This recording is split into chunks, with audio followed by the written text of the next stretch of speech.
Two of the biggest, baddest teams in London go head to head this Sunday at the Emirates. Arsenal versus Chelsea. A mammoth of a game. Two big teams. Arsenal beating Chelsea in the last two Premier League meetings. Should this be an easy win for Chelsea? Arsenal losing their last game against Brentford. Will Arsenal perform? Will Arsenal turn up? Will the fans have an impact on how Arsenal play? Will they play better? Will Emile Smith-Rowe get his goal? Who's going to turn up? Let's get into this one. We gon' turn the crib into a club like Hennessy and Buddha screaming thug life. Get it, baby, you know I'm the plug, right? Fucking got a feeling that it's gonna be a long night. Whoa, everything I touch turn cold. Need no introduction, cause they know Brit Mo, I hit the lotto, my motto. Roll up gelato and throttle a couple models staccato who fucking brought up the bottles. I'm gone ham. This ain't even luck, all planned. Y'all know who the fucks I am. Burning bucks, smoke bands. Always been the MO since the start of this, and now I'm on a mission like I'm Artemis. Hey, we gon' turn the crib into a club like Hennessy and Buddha screaming thug life. Get it, baby, you know I'm the plug, right? Fucking got a feeling that it's gonna be a long night.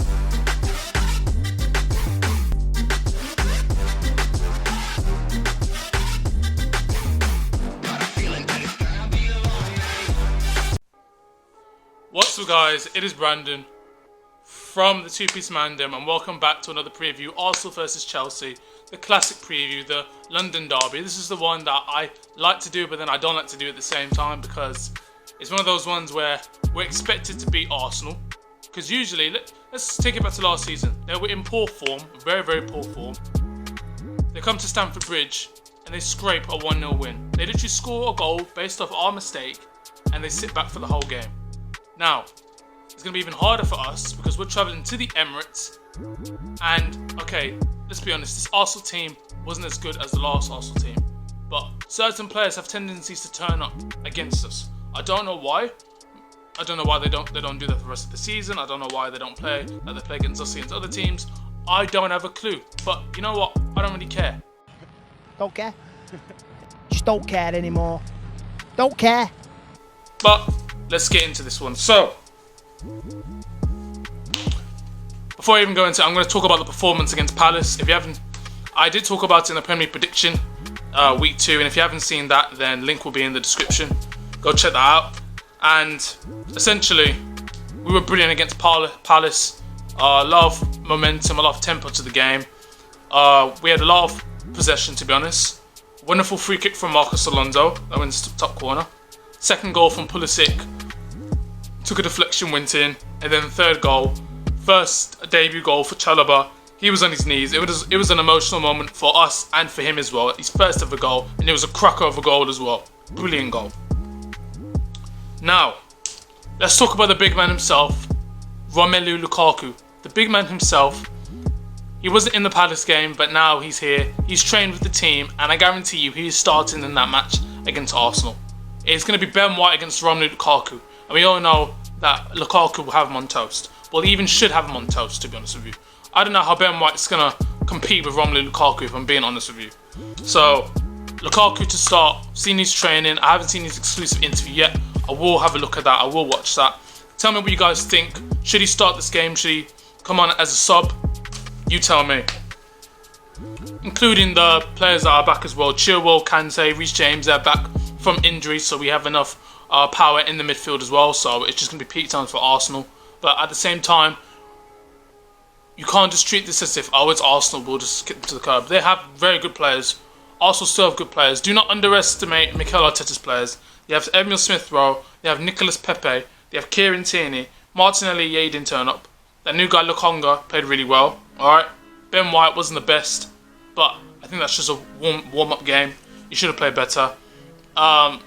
Yeah, to be honest, those are the really good players. I'm more aware of Smith-Rowe because he's actually really good on the ball, and Pepe as well when he's one-on-one with either Chilwell or Alonso. I don't think Alonso should really play against Pepe because Pepe will just have him for toast. So I think we should really switch up left back there.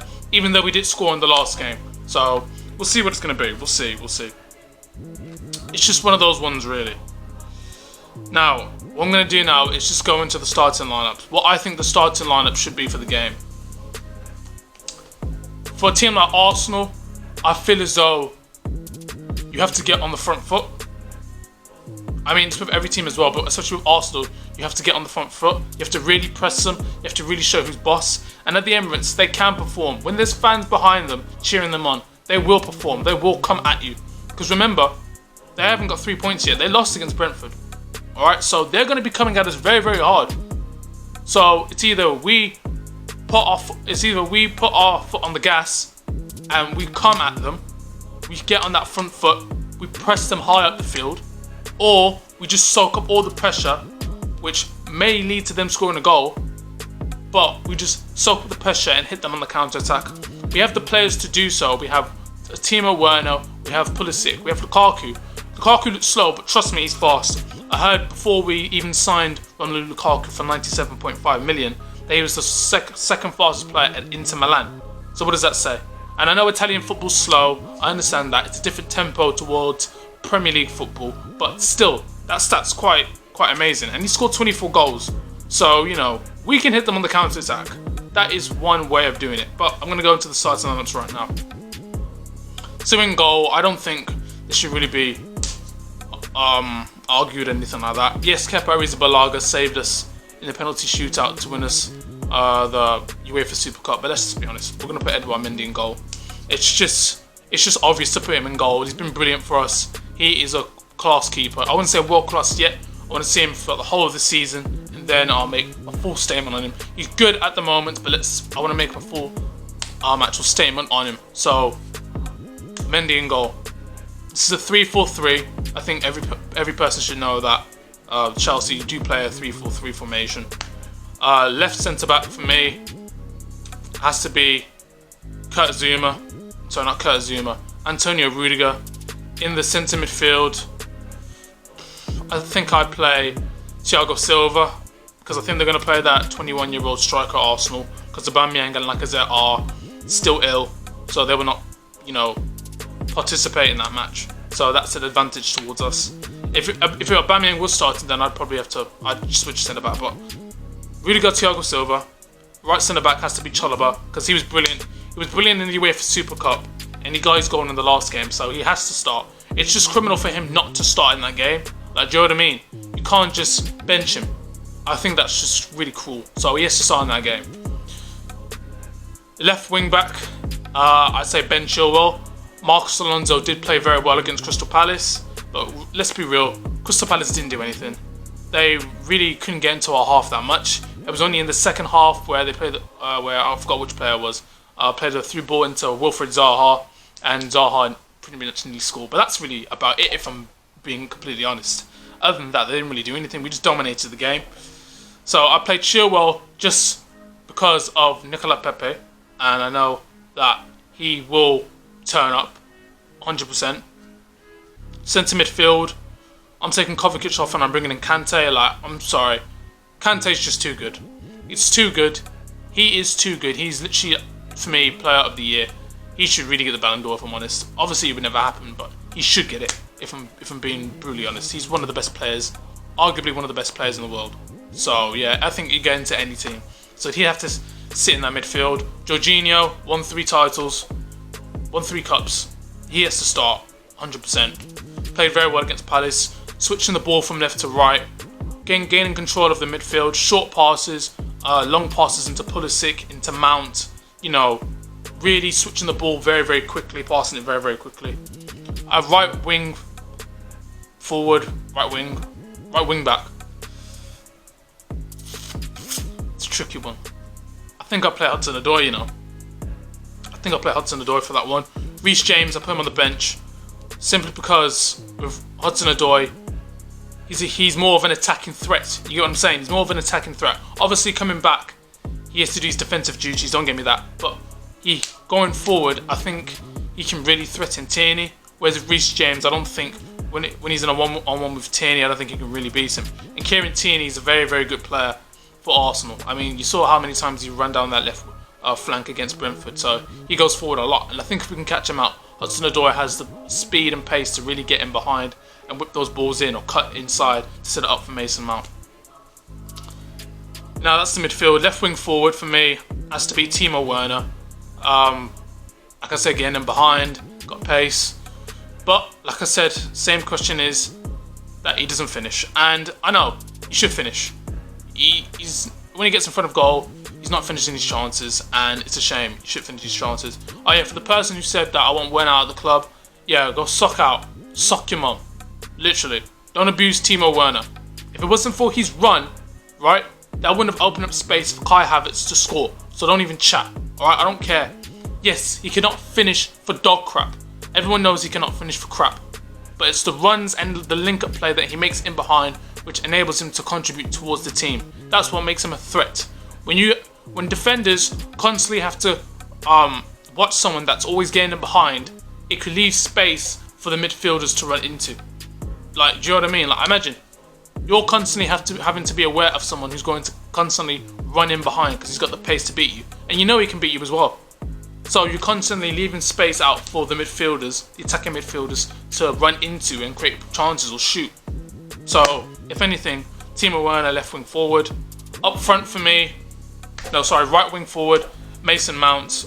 Mason Mount works hard for the team, wins the ball back. I have to put this on the bench for this one. Even though he did score his goal, but put him on the bench for this one. Mason Mount to contribute for this one. It's Mason Mount. Like I said, his movement on the ball is amazing. When he plays through passes, he's taking on defenders, really trying to play through balls in towards Timo, but then he's off the ball as well. When he's pressing and winning the ball back, it's remarkable.